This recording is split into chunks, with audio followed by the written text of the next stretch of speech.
सुधांशु जी जैसे पढ़े लिखे योग्य सांसद ऐसी बातें करते हैं जो तर्कों से और असलियत से परे हो तो हंसी आती है।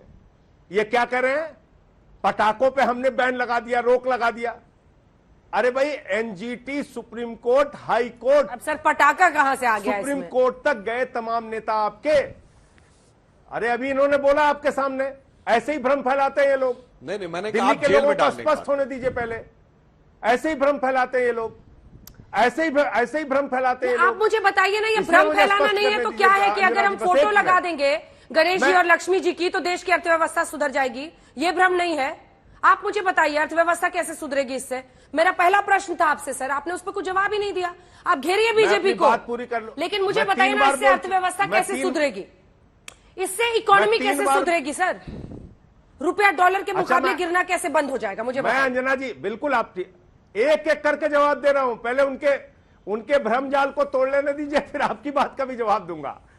उन्होंने ये एक गलत, इनके खुद के शासित राज्य में, हरियाणा में, महाराष्ट्र में ये लोग बैन लगाते, शपथ दिलवाते, नहीं पटाखे नहीं जलाएंगे। दिल्ली में पटाखे क्यों जलाना है? क्योंकि अरविंद केजरीवाल की सरकार है।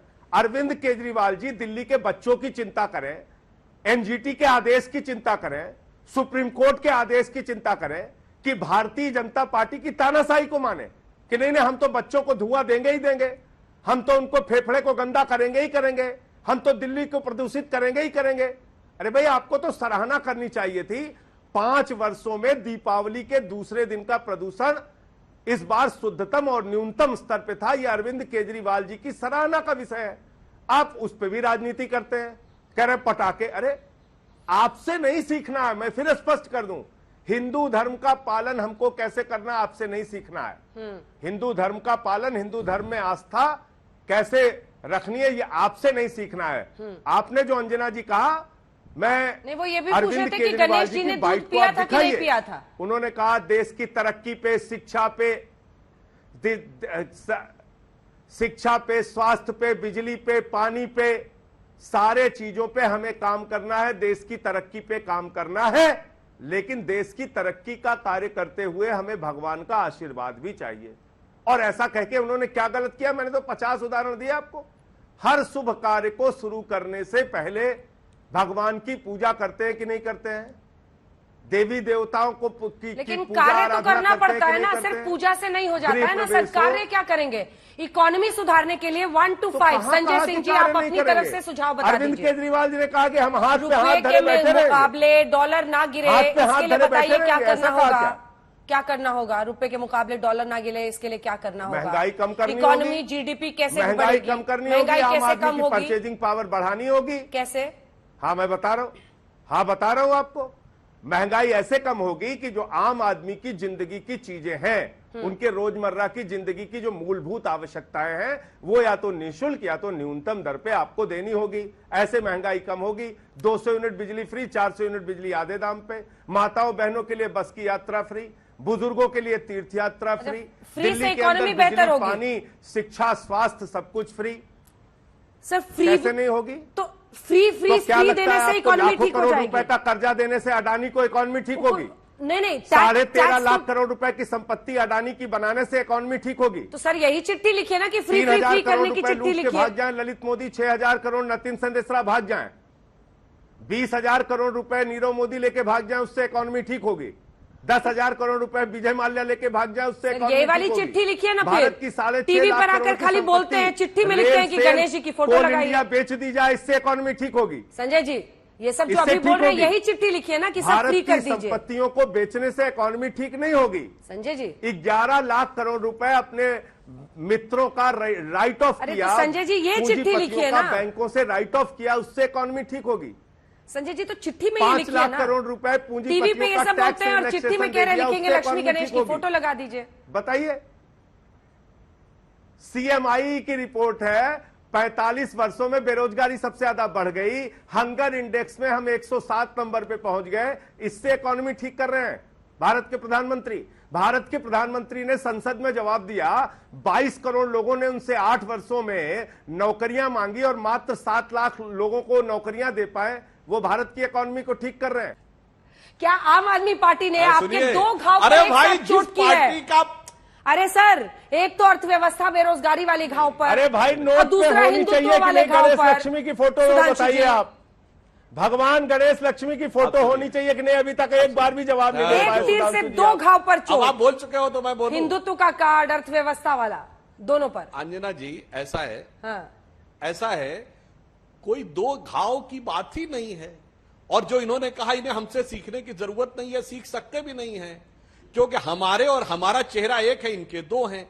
इस देश की परंपरा में हम सब ने पंचतंत्र में बगुला भगत की कहानी सुनी है। हम भगत हैं, ये बगुला भगत हैं। तो बगुला भगत जो है वो वास्तविक भगत को घाव नहीं दे सकता, यह बात सबको बहुत अच्छी तरीके से पता है। अब मैं अर्थव्यवस्था पे आता हूं। संजय जी प्रबुद्ध हैं, राज्यसभा के सदस्य हैं। ये जो अभी घटनाक्रम इंग्लैंड में हुआ, 45 दिन में लिज ट्रस को क्यों इस्तीफा देना पड़ा? आप ही की नीतियां थी ना, ब्याज दर घटा दो, उसके बाद उन्होंने कहा जी टैक्स कम कर दो, कुछ चीजों पे सब्सिडी और दे दो। ऐसी स्थिति 45 दिन में लगने लगी कि अर्थव्यवस्था बिल्कुल बैठने जा रही है और इस कारण से इस्तीफा देना पड़ा। जनाब, अगर आपको महंगाई और अर्थव्यवस्था की समस्या नजर आ रही है तो देखिए ब्रिटेन में क्या स्थिति है, 10.5% की है इस समय रेट ऑफ इन्फ्लेशन। पूरे यूरोप में देखिए क्या है, राहुल गांधी के ननिहाल इटली में देखिए क्या है, चाइना से लेके और श्रीलंका तक देखिए क्या है। इस बुरी स्थिति में भी जो आपने सीएमआई की बात कही, तो मैं बता देता हूं, कोई जाके चेक कर ले। हां, यह सत्य है कि फरवरी के महीने में सीएमआई ने डाटा दिया था कि बेरोजगारी की दर 8.4% थी, जो पिछले कुछ वर्षों में अधिक थी। अब उसने सितंबर के महीने में बताया है कि उत्तरोत्तर बेहतरी होते हुए 6.4% बेरोजगारी की दर आ गई है, जो 2018 के बाद सबसे कम है। यानी हम प्री कोविड एरा में आते चले जा रहे हैं। और इसलिए जो आप बात कहने का प्रयास करते हैं साहब, आईएमएफ ने कहा है कि भारत 6.4% की गति से ग्रोथ करेगा, जो बड़ी अर्थव्यवस्थाओं में सबसे बेहतर है। चाइना 4.4% से ग्रोथ करेगा, यद्यपि हमसे 3 गुनी बड़ी इकोनॉमी है। जो इंग्लैंड और जर्मनी हमारे आसपास की इकोनॉमी है, वो भी हमसे पीछे ग्रोथ करेंगी। इतने बदलाव के बाद अगर आपको यह चीज नजर में नहीं आती है कि इस बुरी दौर में भी मोदी जी ने किस प्रकार से चीज को संभाला हुआ है, तो मेरे विचार से आज की डेट में दर्शक प्रबुद्ध हैं, वो जाकर इन सारी चीजों को किसी भी तरीके से वेरीफाई कर सकते हैं कि किस किस प्रकार का बदलाव आया। मगर मैं यह पूछना चाहता हूं कि जो आपने कहा कि सबसे कम बेरोजगारी की दर, सबसे, उसमें मैं नहीं जाना चाहता कि राजस्थान में सबसे ज्यादा है, उसमें कम है, वो सारी बातें अपनी जगह है। मैं तो केवल इतना कहना चाहता हूं कि साहब ये बताइए, आप लक्ष्मी जी और गणेश जी की फोटो आने के बाद मौलवियों को तनख्वाह देना बंद करेंगे या नहीं? या लक्ष्मी जी मौलवियों जी के हाथ में जाएंगी उनके लिए जो अजान लगाते हैं, बताइए? या सरकार की तरफ से आप कहेंगे अब मैं धर्मनिरपेक्ष राज्य हूं, मौलवियों को तनख्वाह नहीं दूंगा? इसका जवाब दे दीजिए। संजय जी, इसका जवाब दीजिए। और साथ ही जो बात उन्होंने पहले कही थी, वो कह रहे हैं कि बहुत देर से माने कि गणेश जी ने दूध पिया तो क्या माने, कितना भी कर लीजिएगा, डुप्लीकेट हिंदुत्व ही कहलाइएगा। 27 साल बाद।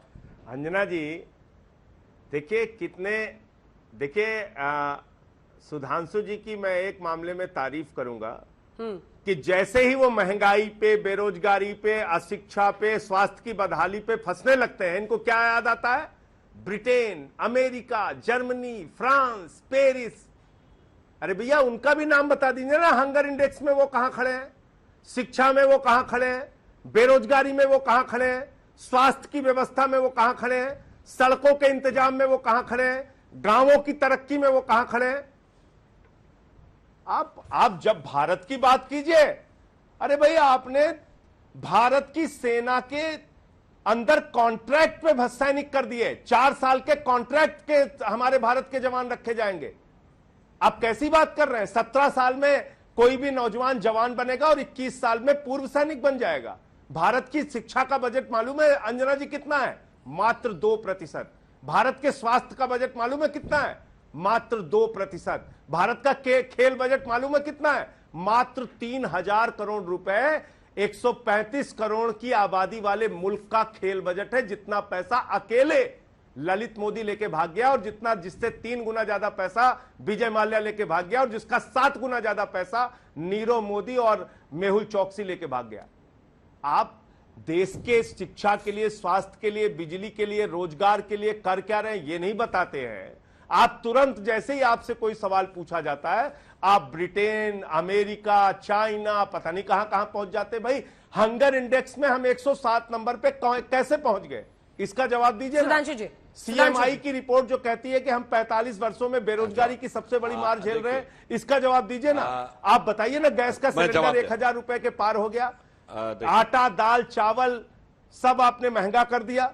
आम आदमी पार्टी ये कह रही है, संजय जी ये कह रहे हैं कि जैसे ही बात होती है हम विदेश की बात करने लगते हैं। जनाब आप हम पे आरोप लगा रहे हैं हम विदेश की बात करते हैं। अरे आप तो न्यूयॉर्क टाइम्स में छपवाते हैं, खलीज टाइम में छपवाते हैं। छपवाते शब्द बोला था, केजरीवाल जी के मुंह से निकल गया था कितना मुश्किल होता है न्यूयॉर्क टाइम्स में कोई छपवाना, और उसको लेकर आके यहां दिखाते हैं कि देखो न्यूयॉर्क टाइम्स में कैसा छपा। और जहां तक हंगर इंडेक्स की बात है, मैं दर्शकों से कहता हूं जाके चेक करिए, उस हंगर इंडेक्स में भारत से जस्ट नीचे अफगानिस्तान है। अरे बांग्लादेश और श्रीलंका हमसे आगे। जिन देशों को हमने अनाज की खैरात बांटी वो हमसे आगे। ये कौन सा हंगर इंडेक्स है भाई, जिस श्रीलंका में खाने के लाले पड़ गए, जहां के ऊपर दंगे हो गए खाने को लेकर, क्या स्थिति है वो हंगर इंडेक्स में। यहां हमारे अन्न के भंडार भरे हुए हैं, 80 करोड़ लोगों को हम लोगों ने 2 साल तक मुफ्त अनाज दिया, वो देश हंगर इंडेक्स में पीछे है। और मैं बात कर रहा हूं डेवलप्ड इकोनॉमी में, ब्रिटेन में आज ये चर्चा चल रही है कि सर्दियां आ रही हैं, they are having hardly money either to heat और टू ईट। मतलब गर्मी में बिजली का बिल बढ़ जाता है क्योंकि बहुत ठंडक वहां पड़ती है, तो हीट करने का पैसा हो या हीट करने का पैसा हो, ये पता नहीं ये कौन सी इंडेक्स बताते हैं जो शायद 3000 लोगों का सैंपल सर्वे लेकर 130 से अधिक करोड़ लोगों के देश के बारे में ऐसा बता देते कि हम अफगानिस्तान के बगल में थे। यदि ऐसी इंडेक्सों पर आप भरोसा करें, मैं एक बार पूरे, जिन देशों को हमने खैरात में अनाज बांटा वो हमसे आगे थे, जहां अनाज को लेकर दंगे हो गए वो हमसे आगे थे। तो मुझे लगता है धन्य है वो इस तरह के इंडेक्स बनाने वाले, और उनसे ज्यादा धन्य है उन इंडेक्स पे आकर यहां पर हाथ हिलाने वाले लोग। संजय जी जवाब दीजिए। वो तो सीधा कह रहे हैं कि आप लोगों को काम नहीं करना, छपना पसंद है, वो भी अंजना जी, न्यूयॉर्क अगर टाइम्स अभी में, आप विदेशों में। अंजना जी, हाँ अंजना जी, अगर अभी आपने 3000 लोगों का सर्वे लेकर 150 सीट इनको गुजरात में दिखा दी होती ना, तो अपनी कुर्सी पे उछल उछल कर उसका समर्थन कर रहे होते, कह रहे थे बिल्कुल सही है। अब हंगर इंडेक्स इनके लिए खराब हो गया। इनके हिसाब से अगर अंतर्राष्ट्रीय आंकड़े बने, इनके हिसाब से अगर एजेंसियां आंकड़े दे, तो वो इनके लिए खुशी की बात है। अगर इनके खिलाफ हो गई पाकिस्तान तो उसको से मानने के बदतर लिए स्थिति तैयार में संजय जी हम लोग हैं। कैंसर, क्या ये सच नहीं? क्या आप मानते क्या हैं ये सच नहीं? से बदतर स्थिति नहीं, में? हम क्या ये सच पाकिस्तान, नहीं? बांग्लादेश, श्रीलंका क्या में ये खराब सच नहीं स्थिति कि हमने कैंसर की दवाओं, क्या ये सच नहीं कि हमने कैंसर की दवाओं पे, टीवी की दवाओं पे, हार्ट की दवाओं पे, किडनी की दवाओं पे टैक्स बढ़ाए हैं? क्या ये सच नहीं है कि गैस का सिलेंडर 1100 रुपए में मिलने लगा? क्या ये सच नहीं है कि डीजल पेट्रोल के दाम आसमान पे पहुंच गए? सरसों का तेल आपके जमाने में 250 रुपए लीटर तक बिका। क्या ये सच नहीं है कि आटा, दाल, चावल, खाने पीने की चीजों पे, दूध पे, दही पे, छाछ पे आपने टैक्स बढ़ाया, उसको महंगा किया? क्या ये सच्चाई नहीं है? क्या इससे आप मुंह मोड़ सकते हैं? और 80 करोड़ लोगों को अगर आप राशन आपको देना पड़ रहा है, तो अपने आप में आप अपने बयान पे साबित कर रहे हैं कि इस देश के 80 करोड़ लोगों को सरकारी सहायता की जरूरत पड़ रही है, वो आत्मनिर्भर नहीं है। ये आपके बयान से साबित होता है। वो अपना राशन खरीदने योग्य नहीं है, इसलिए आपको राशन देने की आवश्यकता पड़ रही है।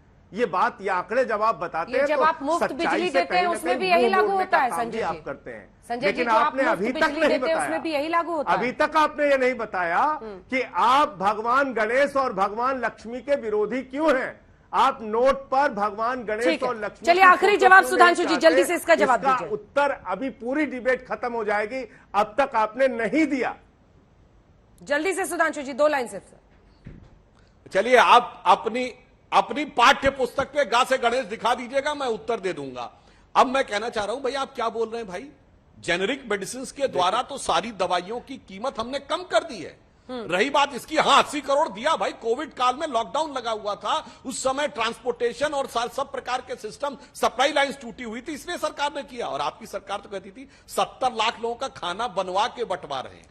ये 70 लाख लोगों का दिल्ली में खाना, ये कौन सी रसोई में बनता था? जरा उसकी फोटो तो दिखा दीजिए। विज्ञापन तो बहुत दिखाते लक्ष्मी जी की फोटो लगेगी कि नहीं लगेगी? ट्वीट देखा न फोटो देखा। गणेश जी लक्ष्मी जी की फोटो लगेगी कि नहीं नहीं बोलेंगे, अरे भाई नहीं हम तो- बोलेंगे उस पे।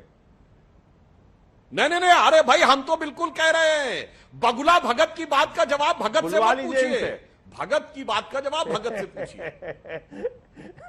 वक्त की कमी है, नहीं तो आपसे ये भी नहीं बोलेंगे, आपसे भी ये पूछती नहीं बोलेंगे। ना वो उस पर कुछ साफ बोलेंगे, ना आप ये समझा पाएंगे कि खाली मुफ्त दे देने से या भगवान की फोटो छप जाने से कैसे देश की अर्थव्यवस्था सुधर जाएगी, डॉलर के मुकाबले रुपया गिरना बंद हो जाएगा, या फिर भारत नंबर 1 देश विश्व का बन जाएगा।